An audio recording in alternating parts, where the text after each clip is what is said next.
আসসালামু আলাইকুম রহমতুল্লাহি বরকাতুহ। প্যারা হাজিরিন ভাইরা আমার, বন্ধুরা আমার, আমি এখন আজকে আপনাদের সামনে তায়াম্মুমের ফরজ নিয়ে আলোচনা করব।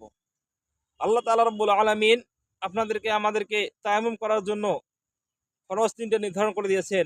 কারণ আল্লাহ তাআলা রাব্বুল আলামিন আপনাদের জন্য, আমাদের জন্য দ্বীন ইসলামকে মানার জন্য, সহজ করার জন্য আল্লাহ তাআলা খুবই ইজি করে দিয়ে সহজ করে দিয়েছে। আল্লাহ কোরআনে বলছেন, ফাতায়াম্মামু সাঈদান তাইয়িবান ফামসাহু বিওুজুহিকুম ওয়া আইদিকুম মিন ওয়া ইন কুনতুম জুনুবান।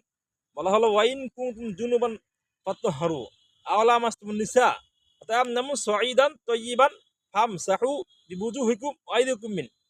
এই কোরআন শরীফের এই আয়াতটা দুইবার নাযিল করেছেন, পাঁচ পারে একবার নাযিল করেছেন, ছয় পারে একবার নাযিল করেছেন। ওয়াইন কুনতুম বলা হলো তোমরা যখন, ওয়াইন কুনতুম জুনুবান তোমরা যখন অপবিত্র হও, নাপাকি হও, ওয়াইন কুনতুম জুনুবান, ওয়াইন কুনতুম জুনুবান সাঈদান তাইয়িব ওয়াইন কুনতুম জুনুবান ফাত্তাহহারু, তোমরা তখন নাপাক থেকে দূর হয়ে পবিত্রতা অর্জনের জন্য তোমরা কি করো? ফাত্তাহরু, নাপাক থেকে দূর হয়ে পবিত্রতা অর্জন করো। ওয়াইন কুনতুম জুনুবান ফাত্তাহরু সাঈদান তাইয়িবান ফামসাহু বিওুজুহিকুম ওয়া আইদিকুম মিন।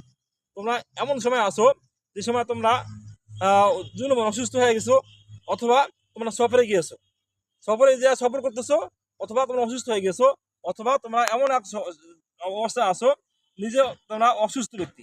এই তিন অবস্থায় তোমাদেরকে নাপাক থেকে পবিত্র হওয়ার জন্য আল্লাহ যে বিধান দিয়েছে, সেই বিধান হলো তায়াম্মুমের বিধান।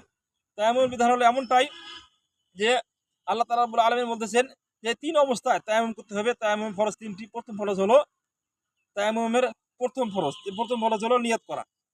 নিয়ত করতে হবে, আল্লাহ আমি পবিত্রতা অর্জনের জন্য নিয়ত করতেছি। এটা এক নম্বর ফরজ।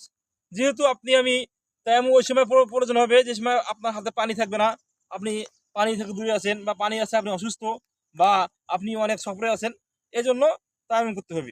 দ্বিতীয় নম্বর ফরজ হলো সমস্ত মুখমণ্ডল একবার মাসিয়া করা। এই যে আমার মুখ আছে ডান দিক থেকে বাম দিক, পুরো উপর দিক, এই মুখটা পবিত্র মাটি দ্বারা একবার মাসিয়া করা।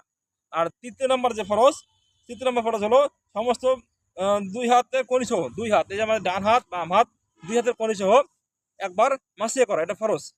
কিন্তু কথা হলো, যখন আমরা সুন্নত আদায় করবো, সুন্নত হলো তিনবার সমস্ত মুখমণ্ডল মাসিয়া করা, আর ফরজ হলো সুন্নত হলো তিনবার দুই হাতের কনি সহ মাসিয়া করা পবিত্র মাটির দ্বারা।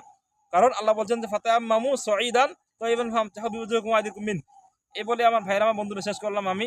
আপনারা যারা ভিডিওটা দেখবেন, বেশি বেশি লাইক, কমেন্ট, শেয়ার এবং সাবস্ক্রাইব করবেন। আসসালামু আলাইকুম রহমতুল্লাহ।